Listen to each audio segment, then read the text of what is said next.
চুল পড়া এখন কমন ব্যাপার, সেটা শারীরিক সমস্যা থেকেও হতে পারে, মানসিক সমস্যা থেকেও হতে পারে, আবার অথবা জিনগত কারণেও কিন্তু হতে পারে, তাছাড়া পলিউশন থেকেও কিন্তু হতে পারে। তবে জানবেন যে চুল প্রকৃতির নিয়ম অনুসারে ঝরে, কিন্তু সেটা মাত্রাতিরিক্ত হয়ে গেলে সেটাকে সমস্যা বলে গণ্য করা হবে।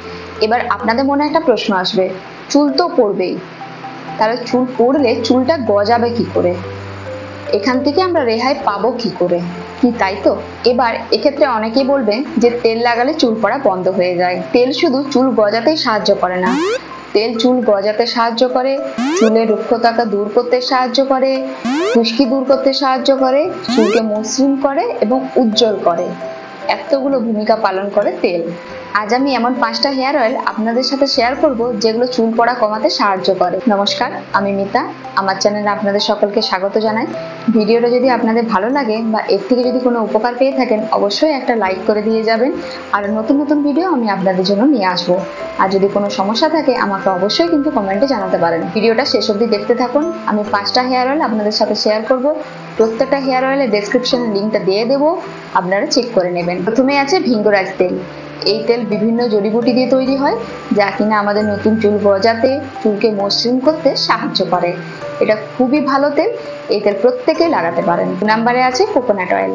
এই তেল চুল পড়া বন্ধ করতে, চুলকে মসৃণ করতে, নতুন চুল গজাতে খুবই সাহায্য করে। তার সাথে সাথে চুলকে কালো করতেও কিন্তু সাহায্য করে। সাধারণত দেখে থাকবেন সাউথ ইন্ডিয়ানরা এই নারকেল তেল খুব বেশি পরিমাণে ব্যবহার করে। তাদের চুল দেখবেন কতটা মোটা এবং কতটা কালো হয়ে থাকে। নম্বরে আছে পেঁয়াজ তেল। এই তেল খুবই ভালো। এই তেল যদি আপনারা বাড়িতে বানিয়ে থাকেন তাহলে এর সাথে কালো জিরে এবং মেথি অ্যাড করবেন। আর যদি বাজার থেকে কিনে থাকেন তাহলে সমস্ত কিছু ইনগ্রেডিয়েন্টস এর মধ্যে দেওয়া থাকে। এই নিয়ে আমি একটা ভিডিও বানিয়েছি, আপনারা গিয়ে দেখে আসতে পারেন। আমি ডিসক্রিপশনে সেই লিঙ্কটা দিয়ে দেবো। সত্যি এই তেল কতটা কার্যকর। এই অনিয়ন হেয়ার অয়েল যেমন কিনতে পারেন ওয়াও, লোটাস, মামাআর্থ, বায়োটিক, এর প্রোডাক্টগুলো কিন্তু খুবই ভালো হয়। 4 নম্বরে আছে ক্যাস্টার্ড অয়েল। এই ক্যাস্টার্ড অয়েল ডিরেক্ট চুলে ব্যবহার না করাই ভালো, কারণ এই তেল খুবই মোটা হয়। এই তেল বিভিন্ন কোনো যেমন ধরুন নারকেল তেলের সঙ্গে অ্যাড করে আপনারা ব্যবহার করতে পারেন, যা চুলকে ঘন করতে, মসৃণ করতে এবং নতুন চুল গজাতে সাহায্য করে। আর 5 নম্বর হেয়ার অয়েল হচ্ছে জোজোবা অয়েল। আপনারা সবাই জানেন এই অয়েলের কথা, তবুও বলছি, জোজোবা অয়েল চুলকে শাইন করতে, চুলকে ঘন করতে, নতুন চুল গজাতে ভীষণভাবে কার্যকরী।